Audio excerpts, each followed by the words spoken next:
అందరికీ నమస్కారం. Welcome to iDream media. నా పేరు లుంబిని అండ్ మనతో పాటు ఇవాళ వీరభద్రరావు గారు ఉన్నారు, ప్రముఖ జ్యోతిష శాస్త్ర నిపుణులు. ఆయనతో మాట్లాడి రాశి ఫలాలు తెలుసుకుందాం. నమస్కారం గురుగారు. నమస్కారం అమ్మా. నమస్కారం. ఎలా ఉన్నారు? బాగున్నాను తల్లి. ముందుగా తులా రాశి వారికి ఈ సంవత్సరం ఎలా ఉంటుంది అండ్ ఎలాంటి జాగ్రత్తలు తీసుకోవాలంటారు వాళ్ళు? యథార్థానికి చెప్పాలంటే కనుక 2021 సంవత్సరం లగాయతు తులారాశి వారికి ఈ సంవత్సరం వరకు కూడా సరిగ్గా బాగాలేదండి. గత 3 సంవత్సరాలుగా వాళ్ళు చాలా చాలా ఇబ్బందులు పడుతున్నారు. ఎందుచేతనయ్య అంటే కనుక ఆ యొక్క గురుడు అనేటువంటి గురుగ్రహం మీనరాశిలో ఉన్నప్పటి నుంచి కూడా వాళ్ళకి అనుకోనటువంటి శత్రుస్థానాలు, వైవాహిక జీవితంలో ఇబ్బందులు, ఆరోగ్యపరమైనటువంటి ఇబ్బందులు 2021 నుంచి కూడా జరుగుతున్నాయి వాళ్ళకి.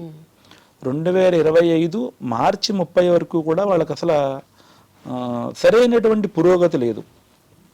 మొన్న మే 15వ తారీఖున 2025 సంవత్సరం మే 15వ తారీఖున అష్టమ స్థానంలో ఉన్నటువంటి గురుడు వృషభ రాశిలోంచి మిథున రాశిలోకి మారారు.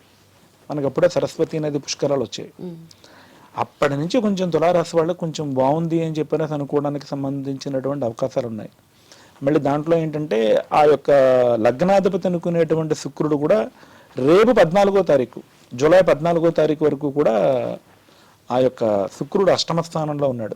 అంటే మళ్ళీ ఇంకా ఇప్పుడు కూడా ఇంకా సరిగ్గా బాగోలేదని అర్థం. గత 3-4 సంవత్సరాలుగా వాళ్ళు అయితే కనుక పాపం చుక్కలు ఎక్కడేస్తున్నారు తులారాశి వాళ్ళు.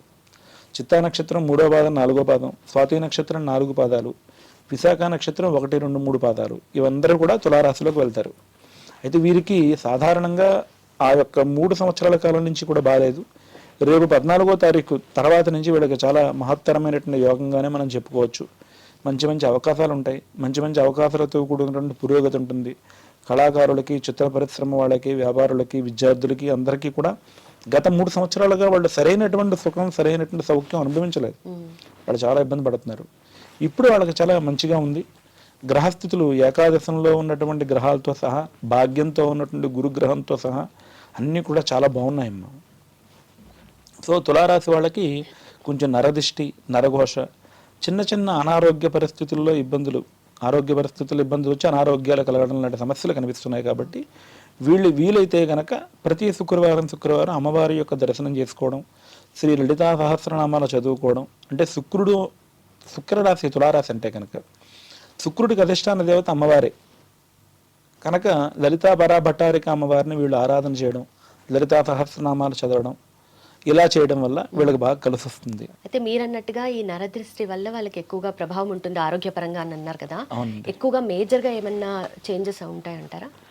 అంటే ప్రధానంగా నరదృష్టి అనేటువంటిది కనిపించినప్పుడు వాళ్ళ జీవితంలో పురోభివృద్ధి కనిపించినప్పటికీ కూడా ఈ నరఘోష లాంటి సమస్యల వల్ల వాళ్ళ జీవితంలో మళ్ళీ కొంచెం తడబాటు పడేటువంటి అవకాశం ఉంది. కాబట్టి ఆయా ఇబ్బందులు లేకుండా ఉండడం కోసం ఆ యొక్క శుక్రుడికి సంబంధించినటువంటి అధిష్టాన దేవత అమ్మవారు లలితా భట్టారిక అమ్మవారు మహాలక్ష్మీదేవి. కాబట్టి ఆ అమ్మవారి యొక్క ఆరాధన, అమ్మవారి యొక్క ఉపాసన చేయడం వల్ల వాళ్ళకి ఆ ఇబ్బందులు లేకుండా ఉంటాయమ్మా. వీళ్ళకి ఆరోగ్యపరంగా ఇలా ఉంటుందని చెప్తున్నారు. అలాగే వృత్తిరీత్యా కానీ లేదంటే ఉద్యోగాల పరంగా కూడా వాళ్ళకి ఎలా ఉంటుందంటారు? అదే వృత్తి ఉద్యోగ రీత్యా కూడా వీళ్ళు యథార్థానికి 2021 నుంచి చాలా అవస్థలు అయితే పడుతున్నారు. అవన్నిటి నుంచి కూడా ఆ యొక్క ఇబ్బందులన్నిటి నుంచి కూడా బయటపడి చాలా సుఖ సంతోషాలతో ఉండేటువంటి పరిస్థితి అయితే కనుక జూలై 14వ తారీఖు నుంచి కనిపిస్తుంది పుష్కలంగా.